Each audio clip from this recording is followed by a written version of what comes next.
Section में हम अगले टूल के बारे में जानकारी लेंगे जो है डिस्टॉर्ट के रूप में। डिस्टॉर्ट में हम इमेजेस को बड़े ही डिफरेंट और यूनिक वे में मॉडिफाई कर सकते हैं और बड़े अट्रैक्टिव डिजाइन्स को क्रिएट कर सकते हैं। डिस्टॉर्ट टूल के लिए हमें यहाँ से डिस्टॉर्ट टूल सेलेक्ट कर सकते हैं, लेकिन इसको सेलेक्ट करने से पहले हम यहाँ एक शेप डिफाइन कर लेते हैं। मैं यहाँ से एलिप्स सेलेक्ट कर लेता हूँ और यहाँ से एक एलिप्स ड्रॉ कर लेता हूँ। थोड़ा सा इसका कलर मॉडिफाई कर लेता हूँ। यहाँ से मैं बाहर का आउटलाइन मैंने ग्रीन कर दिया है और बीच का कलर जो है येलो कर दिया है। अब यहाँ मेरे पास एक सर्कल अवेलेबल है।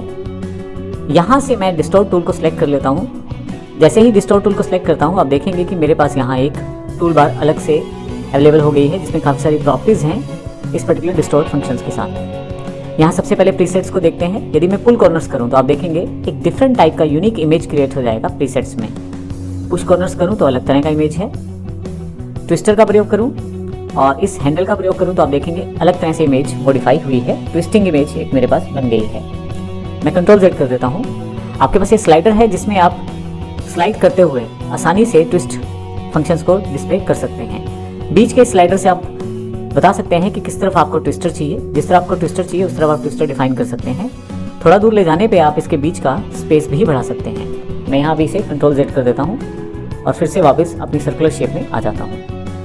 इस तरह से प्रीसेट में आप स्टैम्प का प्रयोग कर सकते हैं। कुछ इस तरह से आप चाहें तो जिपर का प्रयोग कर सकते हैं। तो इस तरह के डिफरेंट टाइप के प्रीसेट्स का पहले से दिए गए प्रयोगों में इस्तेमाल कर सकते हैं। मैं यहाँ कंट्रोल Z करके फिर से सर्कल शेप में वापस आ जाता हूँ। यदि आपने किसी एग्जिस्टिंग शेप में कुछ चेंज किया है तो आप उसको एज अ प्रीसेट भी सेव करके रख सकते हैं। यहाँ हमारे पास पुश और पुल डिस्टॉर्शन दिया हुआ है। अगर मैं इसे सेलेक्ट कर लूँ तो मुझे केवल पुश और पुल करना है और आप देखेंगे मेरे पास डिस्टॉर्शन के साथ एक अलग सा डिज़ाइन अवेलेबल हुआ है।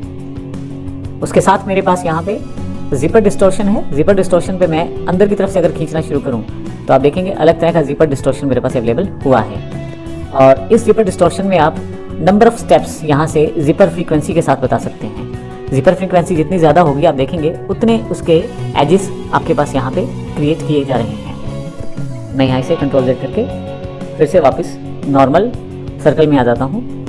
नेक्स्ट हमारे पास यहाँ पे ट्विस्टर डिस्टॉर्शन है। ट्विस्टर डिस्टॉर्शन में आप फिर से ट्विल डिस्टॉर्शन जैसा इफेक्ट क्रिएट कर सकते हैं कुछ इस तरह से।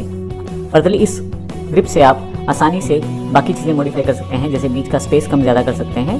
नंबर ऑफ ट्विल्स उसके साथ कम हो जाएंगे।